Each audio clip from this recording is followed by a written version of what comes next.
La filosofía de Marco Aurelio.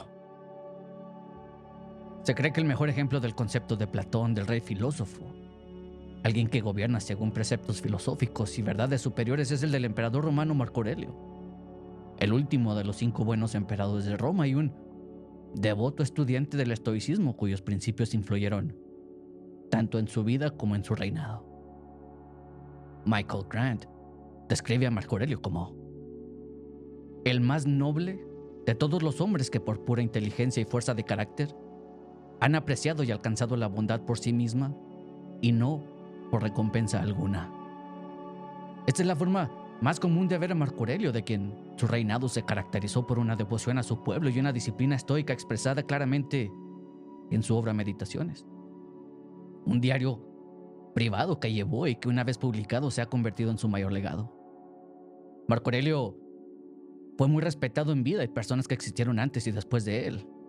Personas como Dion Casio y los autores de la historia Augusta, una historia de los emperadores romanos, se refiere a él como el filósofo. De estas fuentes se entiende que conocían las meditaciones de Marco Aurelio, pero los autores se centran no solo en la obra escrita, sino en cómo vivió su filosofía a lo largo de su reinado.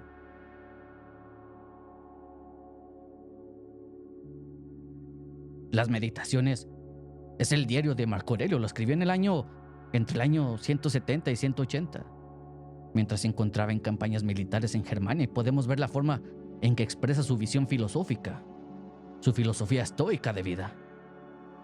Este libro es una reflexión privada sobre cómo vivir la mejor vida posible y repite una serie de temas a lo largo de 12 libros, mientras que Marco Aurelio se enfrenta a las mismas cuestiones serias en diferentes momentos. Gregory Hayes escribe en su traducción de estas meditaciones: las preguntas que las meditaciones intentan responder son principalmente metafísicas y éticas. Preguntas a las que se refiere son como: ¿por qué estamos aquí? ¿Cómo debemos vivir nuestras vidas? ¿Cómo podemos asegurarnos de hacer lo correcto? ¿Cómo podemos protegernos contra el estrés y las presiones de la vida diaria? ¿Cómo debemos afrontar el dolor y la desgracia? ¿Cómo podemos vivir sabiendo que algún día ya no existiremos? Las meditaciones han inspirado a una gran cantidad de personas a lo largo de la historia, pero para muchos es probable que sea más conocido por su interpretación en la película Gladiador. Si bien su representación en Gladiador es algo ficticia, especialmente en lo que respecta a las causas de su muerte y su visión de Roma, el hecho de que se le interprete con tanta simpatía en la película es un testimonio de su legado. Independientemente de la licencia artística que la película haya tomado con los hechos de la vida de Marco Aurelio, el espíritu del hombre se presenta como una aproximación cercana al concepto de Platón del rey filósofo en el libro 5 de la República. Aquí Platón escribe: a menos que los filósofos se conviertan en reyes de sus países, o que aquellos que ahora se llaman reyes y gobernantes lleguen a estar suficientemente inspirados con un deseo genuino de sabiduría, es decir, a menos que el poder político y la filosofía se unan, no puede haber descanso de los problemas. Al mismo Marco Aurelio nunca se le habría ocurrido compararse favorablemente con la visión ni con la idea de un emperador romano representado por su predecesor Antonino, quien lo adoptó como sucesor. Se veía a sí mismo como un estudiante de filosofía, no como un filósofo, y como un hombre que luchaba por cumplir con sus obligaciones con el pueblo que tenía fe en él, no como un emperador. Es precisamente su visión humilde de sí mismo lo que lo convierte en el ejemplo ideal como el rey filósofo. El concepto de Platón deja muy claro que es precisamente el hombre que ama la sabiduría más que el poder, el más adecuado para gobernar. Antonino Pío adoptó y preparó a Marco Aurelio como emperador romano, pero está claro que el joven habría preferido la vida del filósofo. En sus meditaciones vuelve constantemente al tema de la importancia de vivir una vida verdadera y honesta en el intento de encontrar la paz interior en lugar de prestar atención a las trampas del poder y el tipo de responsabilidades inherentes a gobernar un imperio. Marco Aurelio nació en el año 121 después de Cristo. Provenía de una familia aristocrática romana que era conocida por sus amplias conexiones políticas. Llevaba el nombre de su padre, Marcus Annius Verus, que había sido nombrado por su padre y el padre de su padre, que eran actores políticos, senadores específicamente. Su madre, Domitia Lucilia, también era de una familia acomodada. A la edad de 3 años después de la muerte de su padre, Marco Aurelio fue criado principalmente por sus abuelos. Cuando tenía 11 años conoció el pensamiento filosófico de la mano de uno de sus maestros, Diogneto. Así fue que internalizó la disciplina que lo guiaría el resto de su vida. En sus meditaciones, Marco Aurelio agradece a Diogneto las lecciones que aprendió y las escribió con estas palabras. De Diogneto aprendí a no perder el tiempo en tonterías, no dejarme engañar por charlatanes y artistas vudú con sus conversaciones sobre encantamientos, exorcismos y todo eso. También aprendí a no obsesionarme con las peleas de codornices u otras locuras por el estilo. Escuchar verdades no deseadas, practicar la filosofía, escribir diálogos como estudiante. Elegir el estilo de vida griego, la cama plegable y el manto. La referencia que Marco Aurelio hace a la cama de campaña o plegable y el manto o la capa sugiere que la escuela de filosofía cínica fue la primera que tuvo un impacto importante en él. La escuela cínica fue fundada por Antístenes de Atenas, un alumno de Sócrates, y sus enseñanzas se ejemplificaron más tarde en la vida de Diógenes de Sinope y Crates de Tebas. Los filósofos cínicos influirían en Zenón de Sitio, quien fundó la escuela de filosofía estoica, que llegaría a tener un profundo impacto en la vida y el pensamiento de Marco Aurelio siglos después. La escuela cínica se caracterizó por la disciplina de la abnegación, que rechazaba los lujos, el estatus social y la riqueza junto con los objetos materiales innecesarios. Al liberarse de todo lo no esencial, incluidas las convenciones sociales de modales educados y comportamientos adecuados, sería posible ser libre de perseguir simplemente ser uno mismo. Marco Aurelio parece haber encontrado atractivo en este tipo de vida y lo persiguió eligiendo el estilo griego, como él lo llama, durmiendo en el suelo o en el suelo de su habitación en lugar de su cama y adoptando la sencilla capa de lana del filósofo. Si tuvo la capacidad de abrazar plenamente el cinismo y su filosofía, también habría renunciado a cualquier posesión lujosa, habría estado satisfecho con la comida más sencilla y habría rechazado la higiene básica como expresión de vanidad. Sin embargo, su inmersión en este estilo de vida se vio rápidamente obstaculizada por su madre, que consideró que debía perseguir objetos más acordes con el apellido y su estatus en la sociedad. Su madre y abuelos contrataron tutores para formar al niño y no escatimaron en gastos. El historiador Will Durant escribe que nunca un niño fue educado con tanta perseverancia, teniendo 4 gramáticos, 4 retóricos, un jurista y 8 filósofos dividieron su alma entre ellos. Estuvo vinculado a su niñez al servicio de los templos y sacerdotes. Su educación temprana también incluyó los servicios de los muy respetados oradores y retóricos Herodes Atticus y Marcus Cornelius Fronto, quienes ejercerían una influencia significativa sobre él. De hecho, Marco Aurelio y Fronto se convertirían en amigos para toda la vida. En el año 138 después de Cristo, Antonino adoptó a Marco Aurelio y a su futuro coemperador Lucio Vero, ellos dos como sucesores según lo estipulado por su predecesor Adriano.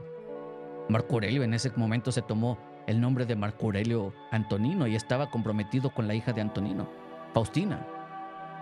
Antonino comenzó a preparar al joven como futuro emperador, y esto lo incluyó no solo responsabilidades en la corte, sino también educación superior por parte de tutores. Marco Aurelio cumplió obedientemente con los deseos de su padre adoptivo, pero encontró su nueva vida insatisfactoria. En sus cartas a Fronto se queja de sus aburridas lecciones de derecho, sus deberes de secretaría y su vida en la corte. También expresa estos sentimientos en una de las líneas más famosas de Meditaciones, escribiendo: las cosas en las que piensas determinan la calidad de tu mente. Tu alma adquiere el color de tus pensamientos. Coloréalo con una serie de pensamientos como estos. Pronto había tratado de disuadir a su alumno de las actividades filosóficas, sintiendo que eran una pérdida de tiempo, y trató de encaminarlo hacia lo que él consideraba disciplinas más prácticas. Sin embargo, Marco Aurelio siempre había estado predispuesto a la filosofía, y su preocupación por el pensamiento introspectivo sobre el significado de cualquier acción determinada y de la vida en general continuaría durante toda su vida.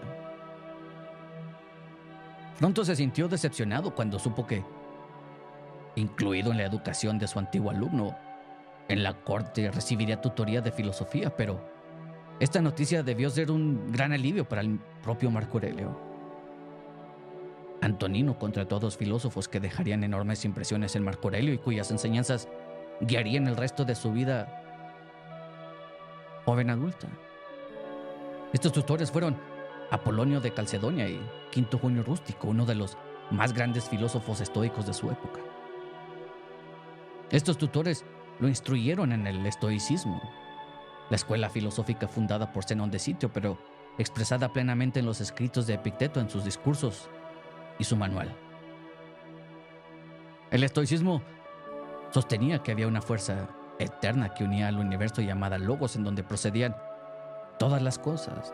El Logos infundió todo, lo unió y lo permitió dispersarse todo a su debido tiempo según la naturaleza. Por lo tanto, no había nada en la vida que pudiera llamarse malo, porque todos los eventos observables y no observables fluían naturalmente del Logos, y los juicios sobre una experiencia, sobre si era buena o mala, era simplemente percepciones sensoriales transitorias del individuo. Una persona podría llevar una vida pacífica y armoniosa si se concentrara en la naturaleza del Logos y controlara sus impresiones. Sobre esto, Epicteto dijo: no son las circunstancias en sí mismas las que preocupan a las personas, sino sus juicios sobre estas circunstancias. Por ejemplo, la muerte no es nada terrible, porque si lo fuera, así se lo habría parecido a Sócrates, pero teniendo la opinión de que la muerte es terrible. Esto es lo que es realmente terrible. Por lo tanto, siempre que estemos obstaculizados o perturbados o angustiados, nunca culpemos a los demás, sino a nosotros mismos, es decir, a nuestros propios juicios. En sus meditaciones, Marco Aurelio agradece a Apolonio y a Rústico por sus enseñanzas. Se señala que Rústico fue quien le presentó las obras de Epicteto, regalándole su propia copia. La visión estoica pasó a ser la visión de Marco Aurelio a partir de ese momento, y así lo expresa en otros de los pasajes más conocidos de Meditaciones, escribiendo: si es bueno para ti, oh universo, es bueno para mí. Tu armonía es la mía. Cualquiera que sea el momento que elijas, es el momento adecuado. Ni tarde ni temprano lo que me trae el cambio de tus estaciones cae como fruto maduro. Todas las cosas nacen de ti, existen en ti y regresan a ti. Antonino murió y Marco Aurelio se convirtió en el emperador. El Senado prefirió ignorar el deseo de Adriano que Vero fuera coemperador con él, ya que lo consideraba el no apto para el cargo. Sin embargo, Marco Aurelio les recordó que Antonino había prometido a su predecesor adoptarlo, a él y a Vero, como sucesores, y se negó a asumir el poder a menos de que Vero fuera nombrado coemperador. El Senado no tuvo más remedio que obedecer. Vero era más joven que Marco Aurelio y mucho más interesado en perseguir el placer que los deberes de un emperador. Organizaba fiestas lujosas y costosas y entregaba lujosos obsequios a sus invitados. Marco Aurelio, en cambio, siguió viviendo como siempre lo había hecho, con sencillez y sin pretensiones. Se tomó en serio sus responsabilidades, aunque no siempre se preocupara por ellas, y dedicó toda su fuerza y energía a asegurarse de que sus decisiones fueran justas. El mismo Dion Casio escribió sobre esto diciendo: el emperador, siempre que tenía tiempo libre de la guerra, acudía a la corte. Solía dar mucho tiempo a los oradores y se detenía mucho en las investigaciones y exámenes preliminares. Todo esto a fin de asegurar estricta justicia por todos los medios posibles. En consecuencia, a menudo juzgaba el mismo caso durante 11 o 12 días, aunque a veces lo hacía por la noche, porque era trabajador y se aplicaba diligentemente a todos los deberes de su cargo, y no decía, ni escribía, ni hacía nada como si fuera un asunto menor, sino que a veces consumía días enteros en el punto más mínimo, no creyendo que fuera correcto que el emperador hiciera algo apresuradamente, porque creía que si despreciaba incluso el más mínimo detalle, le acarrearía reproche en todas sus demás acciones. Poco después de llegar al poder, la provincia de Siria se rebeló y el reino de Partia invadió Armenia, que estaba bajo la protección de Roma. Cuando Dion Casio señala cómo Marco Aurelio cumplía con sus deberes cuando tenía tiempo libre debido a la guerra. En realidad, está haciendo referencia a muy poco tiempo, pero Marco Aurelio se vio presionado también por otros asuntos, tanto públicos como privados. A lo largo de su reinado, Marco Aurelio se vio constantemente acosado por sangrientas campañas militares, desastres naturales y dolores domésticos. De los 5 hijos que le dio Faustina, solo uno, Cómodo, sobrevivió hasta la edad adulta. Marco Aurelio solo llevaba aproximadamente un año como emperador cuando el río Tíber se desbordó en el año 162, destruyendo cultivos y ganado, lo que provocó una hambruna generalizada. Cuando Vero regresó a Roma de sus campañas militares contra Partia y los rebeldes sirios, sus tropas trajeron la plaga. Vero, de hecho, moriría a causa de la plaga en el año 169, dejando a Marco Aurelio gobernando solo. Aproximadamente en esta misma época hubo un aumento de las persecuciones cristianas que se han atribuido a Marco Aurelio. Sin embargo, los eruditos modernos afirman que Marco Aurelio nunca ordenó tal edicto y trató de proteger a los cristianos de prácticas injustas como impuestos más altos y confiscación de bienes. Melitón de Sardis, quien dirigió su apología del cristianismo a Marco Aurelio, se refiere claramente a él como un protector, no como un perseguidor, al pedir su intervención. Las tribus de Marcomani y Quadi comenzaron a invadir las fronteras en el año 166 y Marco Aurelio dedicó un gran número de horas y recursos tratando de asegurar y mantener las fronteras, así como expandir el territorio de Roma hacia la región del Danubio como un amortiguador.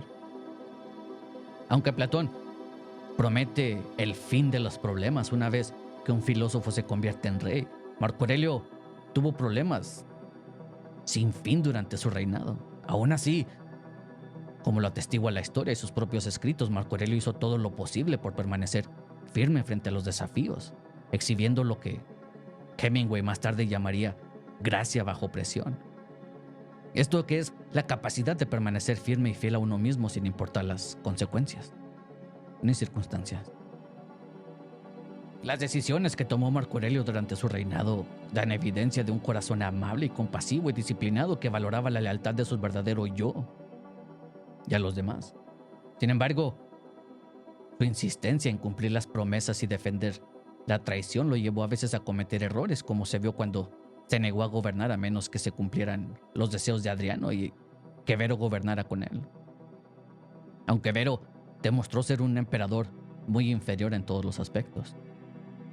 Sin embargo, su elección de Cómodo como su cogobernante y sucesor en el año 177 fue su mayor error, ya que su hijo nunca compartió sus altos ideales ni mostró su inteligencia. Que Cómodo esencialmente deshiciera todo el bien que Marco Aurelio había hecho.